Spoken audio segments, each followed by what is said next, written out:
Bonjour à tous, bonjour à toutes. Merci de nous rejoindre pour ce webinaire avec pour sujet décarbonons le point de vente. En introduction de notre propos, on souhaitait réintroduire Mediasys de par, dans un premier temps, notre identité, donc qui sommes-nous? Donc Mediasys a été créé en 1977 par Bernard Vasseur, qui est toujours aujourd'hui au sein de l'entreprise. Mediasis, c'est un groupe d'environ 88 millions de chiffre d'affaires en 2024, avec environ 600, plus de 600 collaborateurs sur l'ensemble de son périmètre de responsabilité. Et c'est un groupe également coté à Euronext.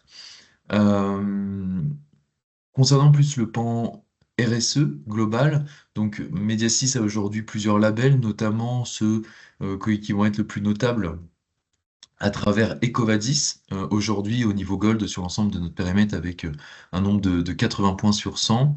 Nous sommes voilà, supporters des actions du Global Compact. Nous avons des sites qui sont aujourd'hui reconnus comme entreprise du patrimoine vivant en France et bien sûr la démarche d'éco-conception sur laquelle nous allons revenir plus tard dans ce déroulé.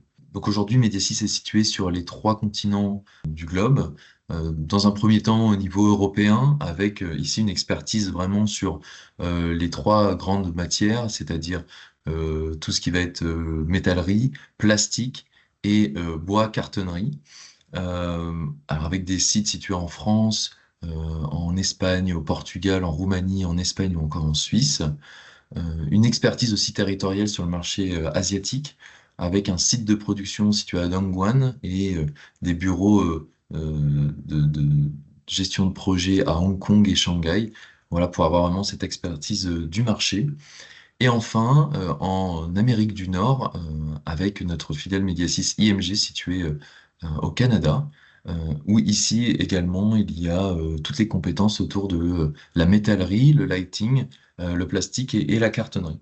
Voilà, l'objectif étant vraiment d'avoir une vision et globale et régionale sur la gestion des projets pour accompagner des déploiements, encore une fois, local ou international. On ne peut pas parler de Mediasys sans parler de ses métiers. Donc tout a commencé avec la PLV temporaire, qui est aujourd'hui vraiment le cœur de métier de Mediasys. Euh, S'enchaîne là-dessus tout ce qui va être la PLV permanente immobilier commercial avec l'agencement et le TCE qui va avec, qui sont aussi deux gros piliers extrêmement forts du pool de compétences de Mediasys. Il va y avoir l'expertise autour du trade, de l'événementiel, donc sur des temporalités beaucoup plus courtes avec des thématiques très particulières. Tout un pôle sur le figital et l'expérientiel avec des solutions vraiment très intéressantes sur l'interaction et la collecte de données avec ce média qui est le figital. Nous avons également à Tremblay en France des bureaux de design et de création spécialisés vraiment dans l'accompagnement des marques sur le développement de toute leur identité. Et enfin, l'installation sur le point de vente avec des équipes à travers la France et même l'Europe et le monde pour installer et désinstaller les produits que nous pouvons réaliser pour nos clients. Et enfin, la dernière vraie branche que nous sommes en train de développer avec certains de nos clients, c'est la revalorisation en fin de vie des mobiliers et des produits que nous allons réaliser pour eux. Alors que ce soit des produits de PLV, donc des produits temporaires ou des produits qui sont sur le point de vente avec une plus grande temporalité, comme par exemple l'agencement et tout ce qui va être mobilier commercial. Nous passons maintenant directement à notre sujet du jour, qui est donc décarbonons le point de vente, et avec le sujet de l'analyse de cycle de vie vraiment au cœur de l'éco-conception. Aujourd'hui, nous aurons trois intervenants, moi-même, Eric Lesage, qui est cofondateur et responsable produit chez EcoDesign Cloud, donc une solution d'ACV qui aujourd'hui est implémentée chez Mediasys. Et enfin, Olivier Maurice, qui est donc manager de la durabilité achat indirect chez L'Oréal et aussi en charge notamment du déploiement de l'outil EcoDesign Cloud. Je vous rappelle que je vous apprends plutôt qu'une session des questions et réponses sera réalisée à la fin de ce webinaire, donc n'hésitez pas à poser vos questions dans le chat, nous y répondrons à la fin de notre présentation. Les trois grandes Les trois grands sujets de notre agenda donc, seront dans un premier temps décarboner le point de vente, les enjeux par Olivier Maurice. Ensuite, je prendrai la main sur la partie de l'éco-conception, la démarche et l'accompagnement. Enfin, il y aura l'analyse de cycle de vie au cœur de l'éco-conception avec la présentation de la solution Eco-Design Cloud par Eric Lesage. Et nous en terminerons par le cas pratique que nous déploierons devant vous pour vous montrer la mise en œuvre de toute cette réflexion. Et nous finirons par la session de questions et réponses. Je laisse tout de suite la main à Olivier Maurice sur sa partie euh, décarbonant le point de vente, les enjeux.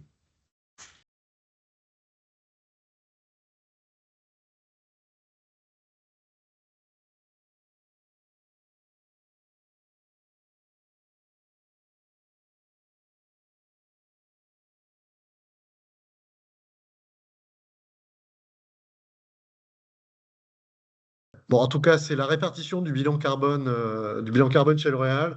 Vous avez en tout premier, les matières premières, ensuite le packaging, après vous avez le digital dans lequel on rassemble aussi tout ce qui est marketing et communication, le transport, qui soit upstream ou downstream, et quelque part en cinquième position, on va retrouver l'ensemble du retail et promo. Alors c'est très important puisque ça représente 11% des émissions totales du groupe L'Oréal, hein. Et entre guillemets, moi qui suis en charge des achats indirects au total, donc qui regarde aussi tout ce qui est scope digital, IT, business services et autres, il faut bien que vous puissiez comprendre qu'en fait, ce retail et promo, c'est un des domaines sur lequel on a quand même plus de flexibilité pour décarboner. Puisque si je me réfère par exemple à notre premier scope d'émission, qui est celui des matières premières, vous vous rendez bien compte que décarboner ces matières premières, c'est extrêmement complexe, extrêmement difficile, et avec des gains qui sont pas si évidents que ça. Alors que sur retail et promo, c'est un secteur qui est beaucoup plus simple à adresser via l'éco-conception, via la mesure de notre empreinte carbone, et on arrive à avoir des résultats qui sont très significatifs sur ce domaine. Quand on parle de décarbonation, il y a deux possibilités, hein, grosso modo. Donc, il y a une option numéro un qui est de mesurer précisément les émissions CO2 pour les remonter dans le bilan carbone avec un outil approprié, hein, on va appeler ça l'approche activity-based pour piloter la décroissance et garantir un atterrissage maîtrisé, c'est-à-dire faire le monitoring de la décroissance du CO2 jusqu'à 2030. L'option numéro 2 qui existe aussi, hein, notamment beaucoup dans le domaine du service, c'est qu'on extrapole les émissions CO2 au travers d'une approche qu'on appelle spend-based, hein, c'est-à-dire que concrètement, on va multiplier une dépense par ce qu'on appelle un emission factor, qui quelque part traduit des kilos de CO2 émis par euro dépensé. Et dans ce cas-là, il faut être très conscient qu'on n'a pas d'autre choix pour réduire les émissions carbone que de couper la dépense. C'est bête et méchant, mais c'est comme ça. On coupe la dépense ou les volumes pour décroître, et c'est la seule chose que l'on a à faire, et ça ne va pas forcément dans le sens de nos business. Donc, chez L'Oréal, en un mot, ce qu'on a fait, c'est qu'on était parti avant donc d'un calcul CO2 sur de, de la dépense, hein, multiplié par un facteur d'émission, ce que je viens de vous dire, et on est en train de faire la transition vers des outils de calcul du CO2 qui sont beaucoup plus précis et qui nous permettent d'avoir une vision beaucoup plus fine et d'arbitrer aussi, hein, les objets que l'on développe. En termes de précision, on était sur de l'estimé que je vais appeler un peu grosse maille sur le spend-based, et on va passer sur de l'activity-based, et on sera beaucoup plus proche du réel, et donc on aura beaucoup plus d'outils et de marge de manœuvre. L'outil pour faire les deux choses, hein, c'est très clair. Dans l'ancienne méthode, on se base sur le P&L, hein, sur les natures budgétaires, et on fait la multiplication.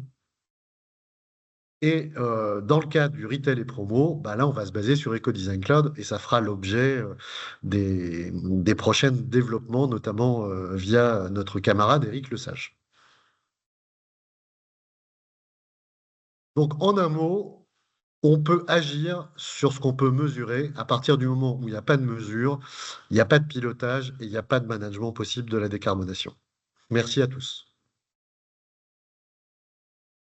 Merci Olivier pour cette intervention et pour ce contexte qui est donné et qui introduit très bien la suite de notre propos où on va pouvoir voir de manière opérationnel dans la mise en œuvre de l'éco-conception et en tout du moins de la prise en compte de cette conscience environnementale du produit.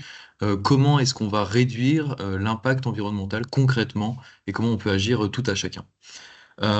Pour cela, Mediasis a mis en place une démarche d'éco-conception suite tout simplement à l'identification d'un enjeu unique et à travers un objectif unique, pardon, à travers des enjeux multiples. Donc, on sait qu'autour de la table, tout le monde a des exigences réglementaires, de reporting. On ne va pas rentrer dans le détail de la CSRD, mais c'est notamment un des gros sujets qui nous occupent tous. On cherche tous à optimiser et le suivi et l'orientation de nos trajectoires pour ceux qui en ont établi. Donc, l'objectif est d'avoir un remontée d'informations des fournisseurs qui sont viables et qu'on peut piloter et bien sûr faciliter les déclarations sur les différentes plateformes. Ça, ce sont les différents enjeux de notre sujet de la décarbonation et l'objectif unique, il est bien sûr pour Mediasis, hein, de vous accompagner dans votre développement à travers les différents projets que vous allez nous adresser à travers le temps. Pour cela, bien sûr, Mediasis a dû, comme beaucoup d'entreprises, connaître l'impact de son scope, donc à travers le bilan carbone et notamment la mise en place d'une trajectoire de réduction qui est en cours de soumission auprès de l'instance SBTi. Ce bilan carbone reprend la constatation hein, que vient de faire Olivier. On a en tout sur nos trois scopes donc un total de un peu moins de 22 000 tonnes de CO2 répartis de la même manière un petit peu que ce que l'on vient de voir. Le scope 1 avec approximativement 2130 tonnes de CO2, 661 sur la partie scope 2, et on voit que la grosse partie de notre impact réside sur notre scope 3. Ce qui veut dire pour Mediasis que notre gros levier va se jouer sur les matières premières, notamment que l'on va acheter, que l'on va utiliser dans la réalisation de vos produits. D'où l'essence et le besoin fondamental pour nous de vous accompagner au plus vite sur la réduction de l'impact environnemental de nos produits pour pouvoir aussi agir sur notre scope à nous. Ceci étant dit, il nous faut aller sur le point de vente pour nous poser la question de quels sont les gros enjeux euh, concrètement en lien avec le point de vente. Le premier sujet est, comme on vient de le dire, les produits, l'impact environnemental du produit. On verra en quoi l'ACV notamment nous permet d'être pertinent sur ce sujet-là. Il en est de même sur la performance énergétique de nos produits, qui est un enjeu extrêmement fort et qui est un enjeu très fort pour vous également. On a aujourd'hui réussi à développer énormément de produits qui nous permettent de travailler sur les systèmes électroniques et électriques et lumineux des produits qu'on réalise. Et enfin, la fin de vie, alors qui n'est pas le sujet d'aujourd'hui, il faudrait un webinaire entier dessus, qui est créer de la valeur à travers les déchets de notre industrie et notamment les produits une fois qu'ils ont été utilisés sur le point de vente. Dès 2017, on a réalisé le bilan carbone et fort de ce constat, on a intégré directement une démarche d'éco-conception à l'ensemble de nos filiales. Alors, la démarche d'éco-conception, on l'a voulu dès le départ, uniforme sur l'ensemble de nos filiales. Donc, on a vu tout à l'heure qu'on avait une implémentation monde. Donc, l'ensemble de nos bureaux d'études sont aujourd'hui formés de la même manière sur cette thématique. On a aussi souhaité qu'elle soit expertisée par un label externe, donc une partie prenante externe. On s'est donc appuyé sur l'AFNOR certification à travers leur label AFAC Éco-Conception qui nous évalue chaque année sur le référentiel pour piloter notre évolution. On a 5 axes majoritaires d'innovation qui sont vraiment au cœur aujourd'hui de notre démarche. La première, tout ce qui va concerner l'innovation matière et processus. Alors, ce n'est pas juste retrouver de nouvelles solutions, c'est aussi les industrialiser. Comme vous le savez, nous sommes fabricants autant qu'être designers et concepteurs. Donc, c'est vraiment la mise en œuvre industrielle de nos produits et des nouvelles solutions à travers nos produits qui est aujourd'hui un point fondamental. Le deuxième axe majoritaire constitue, comme je l'ai dit, la consommation énergétique, qui est aujourd'hui un axe central du point de vente de par les demandes qui vous sont faites et de par les produits innovants aussi que l'on peut trouver aujourd'hui sur le marché. Donc on a trouvé avec de nombreux partenaires des solutions très intéressantes sur ce sujet-là. La modularité de nos produits, alors qui sera un des sujets du cas qu'on va vous exposer. Euh, la modularité permet aussi la réduction de l'impact environnemental de par parfois la réutilisation des éléments, des produits en entier ou en partie. Donc c'est un axe fort aujourd'hui qui est exploré. L'optimisation de la logistique retour et la valorisation en fin de vie, qui est un point fort avec lequel nous travaillons aujourd'hui, que ce soit sur des PLV ou encore sur de l'agencement de magasins. L'objectif étant de créer de la valeur à la fin de vie de nos produits. Et enfin, le dernier sujet, bien sûr, l'ACV, l'analyse de cycle de vie, et notamment à travers l'outil EcoDesign Cloud que l'on va investiguer par la suite. Je ne pouvais pas présenter la démarche d'éco-conception sans faire un point et une pause aussi sur les équipes de Mediasis qui sont totalement au cœur de la démarche. Alors, j'ai passé rapidement sur le sujet, mais toutes nos équipes sont aujourd'hui formées de manière régulière sur les sujets d'éco-conception et plus précisément sur des thématiques particulières. On a parlé d'électronique et de la lumière. On a parlé aussi de certains processus. Donc, il y a voilà une recherche et un fourmillement très fort sur de l'innovation et surtout de l'innovation environnementale. Nos commerciaux sont également formés dans cette dynamique-là, nos acheteurs. Donc c'est vraiment tout un organisme qui est au cœur de Mediasis, qui est aujourd'hui intégré à la recherche de nouvelles solutions dans une vision de performance environnementale et donc de réduction de la performance environnementale. Et j'en arrive du coup à ce que l'on fait aujourd'hui et ce que l'on souhaite développer avec nos clients et nos partenaires, c'est de trouver de plus en plus des synergies en amont des projets. En fait, on s'est rendu compte que c'est à ce moment-là où on va créer de la valeur sur de la recherche de performance environnementale. Donc, on a aujourd'hui des différents petits programmes, alors que ce soit par l'engagement des parties prenantes internes, donc je parle des vôtres notamment au niveau de la création, des achats ou du développement durable, et cela peut passer notamment à travers des ateliers pratiques d'innovation environnementale. Le dernier en date était autour du sujet de la paillette, par exemple, où on a recherché diverses manières de traiter ce sujet-là pour continuer à créer l'effet waouh recherché tout en conciliant la performance environnementale recherchée, notamment en lien avec les nouvelles exigences réglementaires. Pour clôturer cette première partie, intervention de ma part, je dirais que plus nous travaillerons ensemble en amont sur les projets et vos problématiques, pardon, plus nous pourrons être performants, que ce soit au niveau environnemental et financier, et de temps d'industrialisation sur vos différents projets. Voilà pour cette première partie. Je vais maintenant passer la main à Eric. Merci Pierre. Hop, qui va Parfait. nous présenter du coup l'outil EcoDesign Cloud, enfin une partie tout du moins de l'outil EcoDesign Cloud. Oui. Merci Pierre.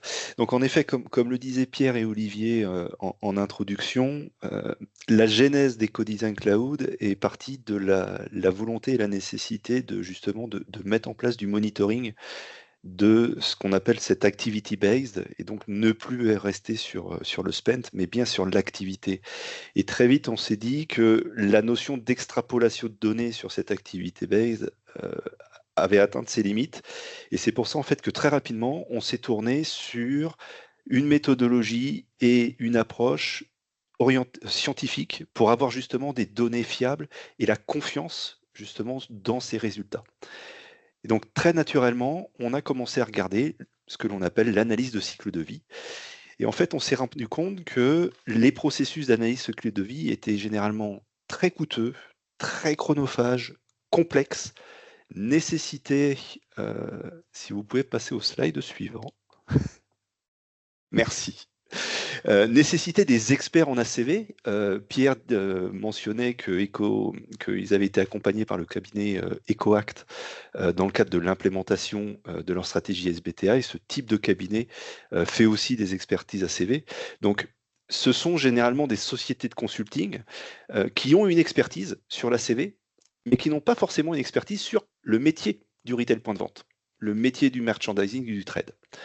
Et donc, de fait, ces analyses d'ACV étaient réservées soit à des échantillonnages dans le cadre de l'activité de nos clients, soit uniquement à des grands projets, puisque c'était complexe de mettre tout le monde autour de la table, de faire en sorte qu'un expert ACV discute avec un expert de la PLV, de l'assemblage, du vernissage, voilà, et d'acquérir les données aussi des fournisseurs pour créer ça.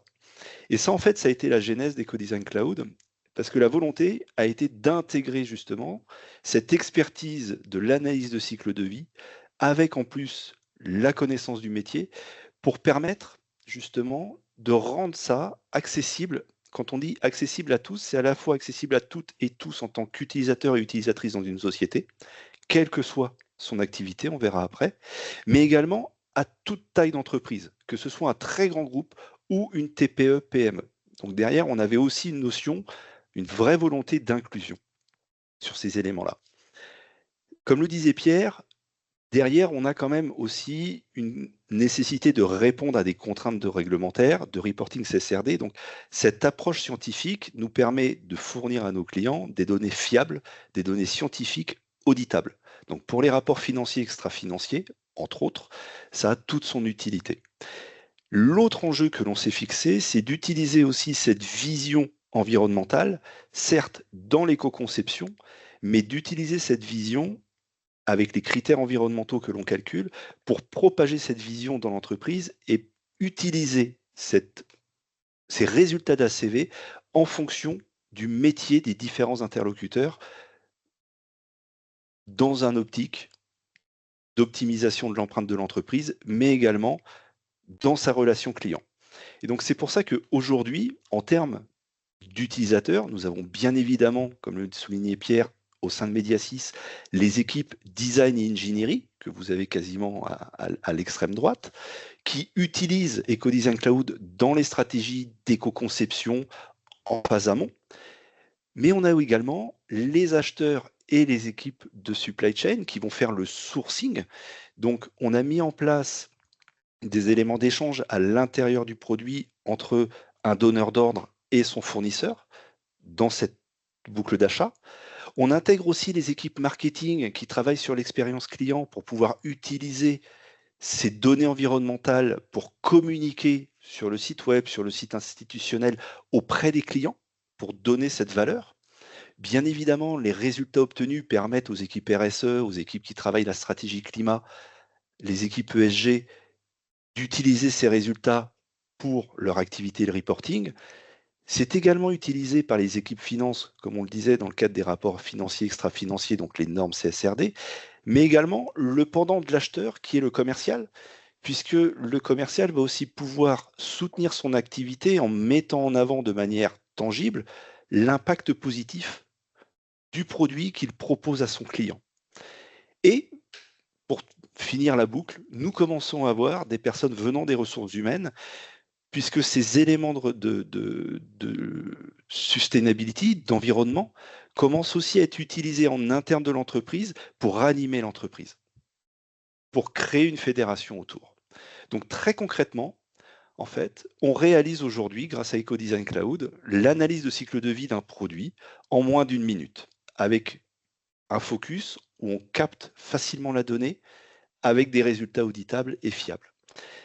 Cette donnée, en fait, elle est captée facilement puisque on a simplifié l'ergonomie et l'interface de saisie et on permet également à différentes personnes, soit dans l'entreprise, soit extérieures à l'entreprise, comme par exemple les fournisseurs avec leur donneur d'ordre, de collaborer dans ce même environnement. Et ça, c'est un point extrêmement important. On intègre également les phases d'éco-conception avec la capacité à l'intérieur du produit de benchmarker son produit, de pouvoir comparer différentes versions à différents stades, soit de production, soit d'élaboration ou de co-construction du produit. Et bien évidemment, on propose à l'intérieur toute la partie de reporting, de présentation à la fois des résultats, non pas pour des experts, mais dans une orientation métier, c'est-à-dire que les résultats environnementaux sont lisibles à la fois par des experts environnementaux, mais également par des experts du design, par des experts sur leur corps de domaine. On a travaillé l'intégration de cette expertise dans le métier. En termes d'interface, très simplement, à l'issue de l'éco-conception, on délivre un score qui s'appelle EcoScore.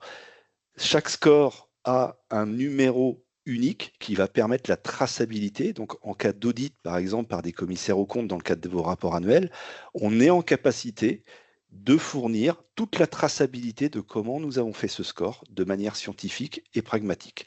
Et nous fournissons, bien évidemment, l'analyse complète du produit, à la fois sur les différents éléments du cycle de vie, donc de la composition jusqu'à la fin de vie, mais également nous fournissons l'analyse sur les 16 critères environnementaux.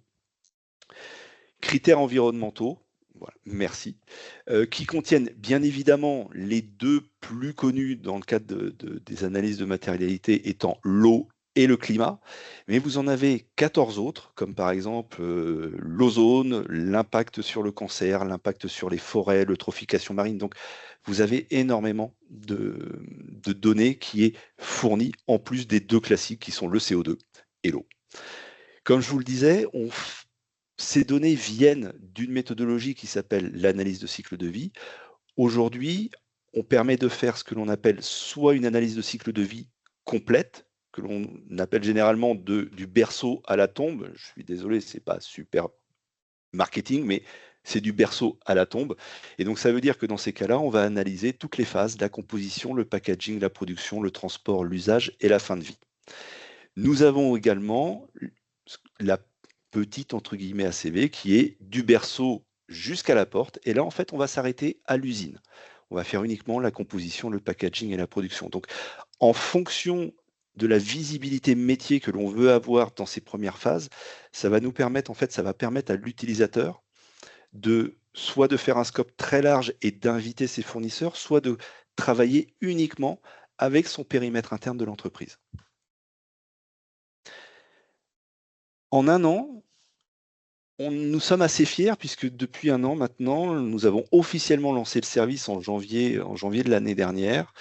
Donc nous avons un peu plus de 450 entreprises clientes réparties dans 35 pays.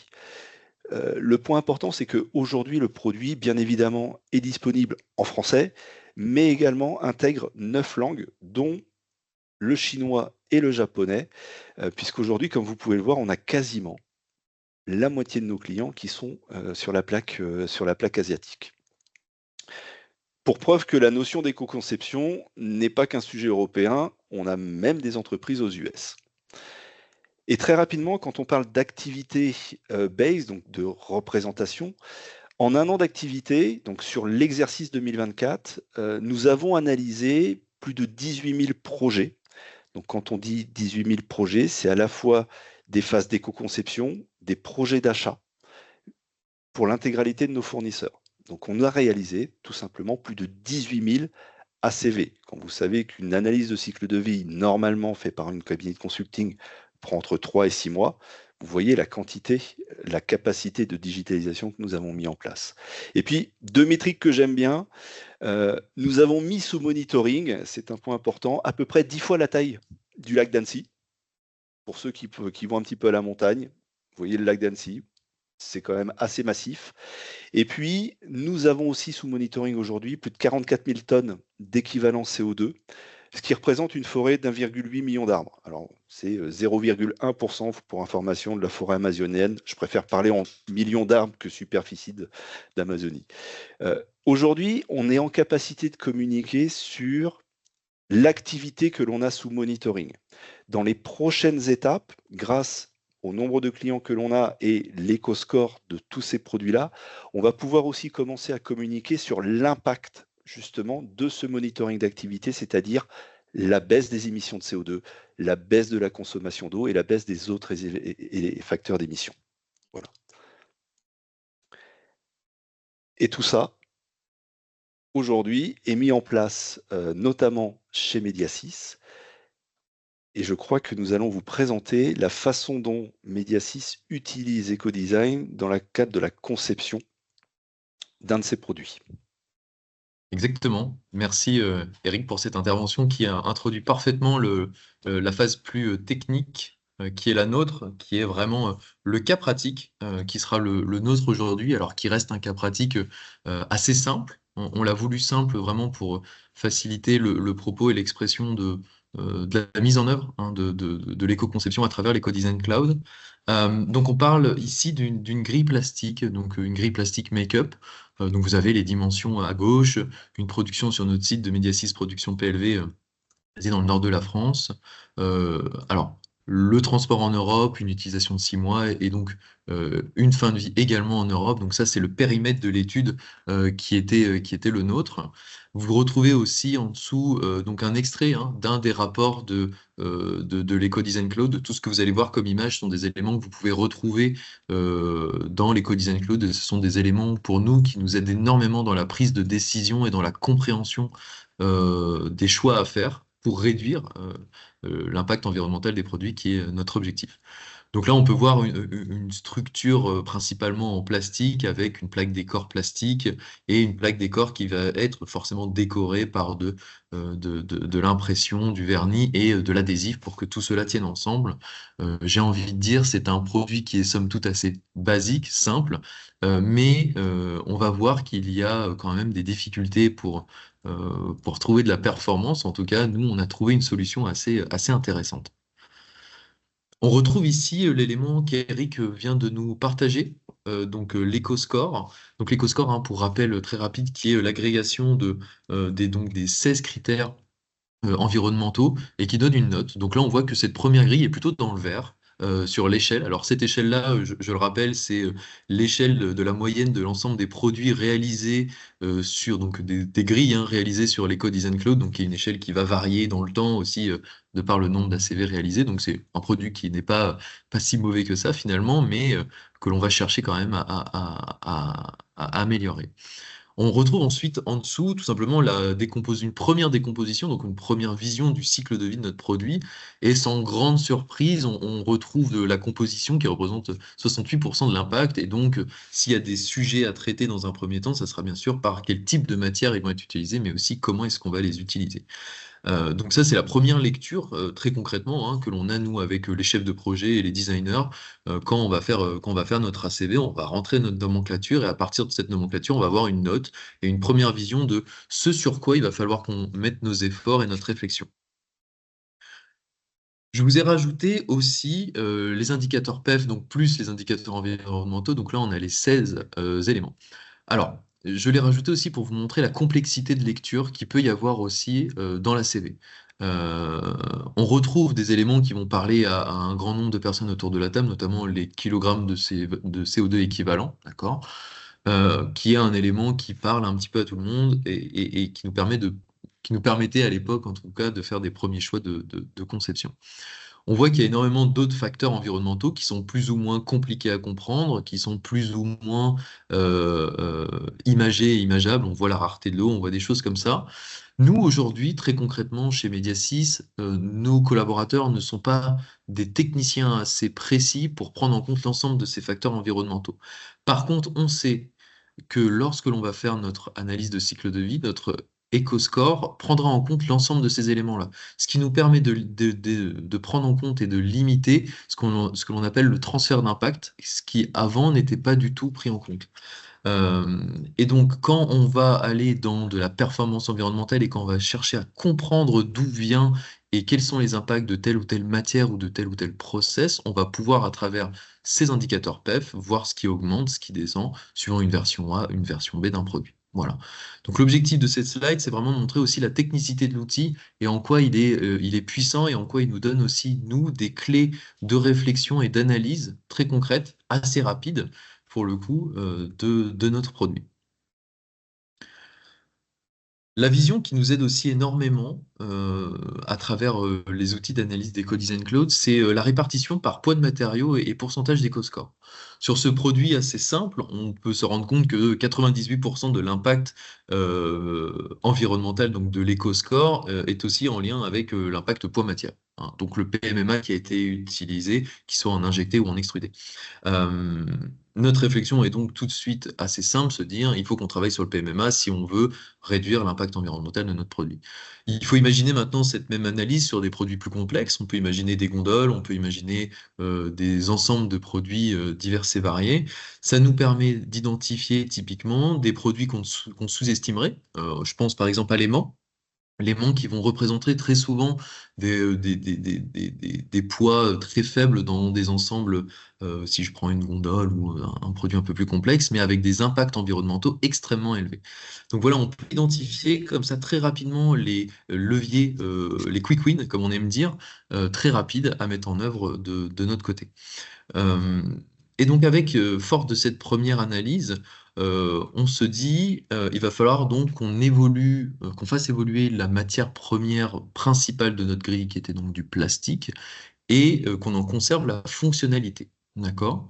Donc de là est venue l'idée de travailler sur des grilles en carton. Alors pas n'importe quel carton, hein, du carton de très haute qualité, donc de haute densité, qui a une résistance mécanique extrêmement forte, qu'on appelle donc du carton HPL, avec une structure et une base en carton que vous pouvez voir ici, HPL, une plaque de PMMA, qui reste une plaque de PMMA décor pour le dessus de la plaque, qui vient être fixée avec donc des dual locks. Alors, c'est une évolution d'une première version qui était toute carton. Pour des soucis de fonctionnalité esthétique qui sont à prendre en compte, nos clients nous ont fait remonter le fait que le carton n'était pas assez haut de gamme pour la mise en avant de leurs produits. Donc, on est retourné sur un produit plastique. Par contre, l'objectif était toujours de séparer les deux éléments de manière très rapide, notamment pour la fin de vie et pour une autre fonction qu'on verra par la suite. Et cette innovation à travers la plaque de fond, les grilles carton est une innovation qu'on a brevetée. Voilà. Donc, typiquement, ici, on a une première genèse. Maintenant, l'idée, c'est de se dire, est-ce que le travail que l'on a fait répond au but souhaité, qui est de réduire l'impact environnemental de notre produit? La réponse est oui. La réponse est oui, on divise un peu plus de deux l'impact environnemental de notre grille si on prend l'éco-score. Alors, je n'ai pas remis ici l'ensemble des facteurs environnementaux par souci de lecture et de temps, mais voilà, l'important était de voir que d'un point de vue purement éco-score, on a divisé par deux l'impact de ce sujet. Si on prend cette version, on voit qu'on a agi donc directement et typiquement sur la partie composition de la matière première, qu'on a divisé par plus de 2, ce qui déroule sur la partie production et transport, parce qu'on a aussi réduit des masses, donc des quantités transportées. Par contre, on voit que sur la fin de vie, il nous reste encore énormément de choses à faire, notamment à cause des dual locks qui viennent se coller sur les deux parties et donc qui viennent souiller la matière première. Il y avait une version aussi toute injectée où la grille, pardon, la plaque décor était injectée avec des petits pignons en plastique qui venaient s'insérer directement dans la grille, mais on parlait une fonctionnalité autour de la grille esthétique, encore une fois, qui en fait nous faisait améliorer l'éco-score. Voilà.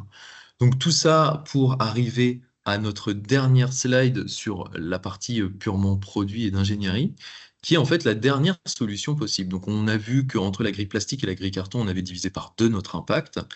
Mais cette solution de dual lock nous permet également, si les empreintes de ce produit ne bougent pas, de changer uniquement la plaque décor, en gardant la structure carton en place dans le mobilier. Et donc, on voit ici que pour chaque campagne tous les 6 mois, ce n'est plus 216 points, micro-points d'éco-score, mais bien presque 60 points qui seront attribués à la campagne.